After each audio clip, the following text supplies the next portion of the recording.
मेरे student competitive के लिए एक और बहुत बढ़िया क्वेश्चन क्या दिया हुआ है, uniform chain of length L, uniform chain of length L and mass M is laying on a smooth table. देखिए यहाँ पर स्मूथ टेबल का मतलब है कि there is no friction and 1/3 of its length is hanging vertically downward. Total length कितना है L और उसका जो 1/3 पार्ट है वो किधर हैंग कर रहा है, वो डाउनवर्ड हैंग कर रहा है, like this vertically downward over the edge of the table. Calculate the work done to require the hanging part of the table. तो यहाँ पर क्या है, इसको हमको निकालना है वर्क डन। भाई हम इसको क्या करें, यहाँ से अगर इसको ऊपर खींचे तो L/3 पार्ट को ऊपर खींचने के लिए कितना वर्क डन करना पड़ेगा, ये हमें निकालना है। देखिए L/3 पार्ट इधर है तो इधर का जो पार्ट होगा कितना होगा, 12/3 पार्ट होगा ये वाला।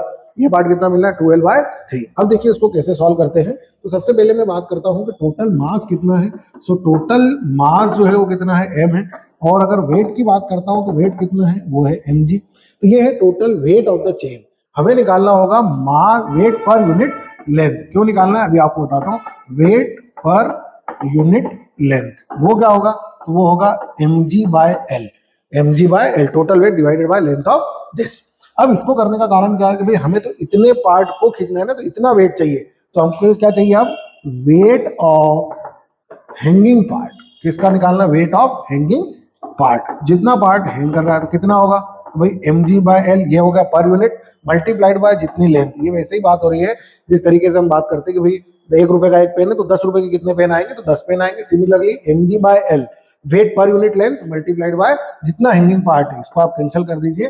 तो ये बन गया आपका mg/3। तो ये वो वेट है जिसको आपको इसको ऊपर की तरफ खींचना है। अब अपन यहाँ पर एक और कॉन्सेप्ट की बात करेंगे, that is called centre of mass. तो देखिए इसका सेंटर ऑफ मास कहाँ एक्ट करेगा, यहाँ पर, यानी L/6 पार्ट इधर से और L/6 इधर कर दीजिए, मिड पॉइंट पे एक्ट करने वाला है। अब मैं बात करता हूं यहाँ पर वर्क डन की। तो वर्क डन क्या होता है, तो वर्क डन होता है फोर्स मल्टीप्लाइड बाय डिस्टेंस। तो फोर्स कितना है, तो जितना वेट है उसको आपको खींचना है। तो ये आ गया आपके पास। और x की अगर बात करेंगे तो इस बार L/3 नहीं लेना है, आपको लेना है सेंटर ऑफ मास वाली डिस्टेंस, यानी कि L/6। तो ये आपका आएगा mgL/18। ये आपका आंसर आना है। इतना वर्क डन हमें करना पड़ेगा टू पुल दिस चेन या calculate the work done to pull the hanging part of the table. तो ये क्वेश्चन तो यहाँ पर कंप्लीट हो गया है।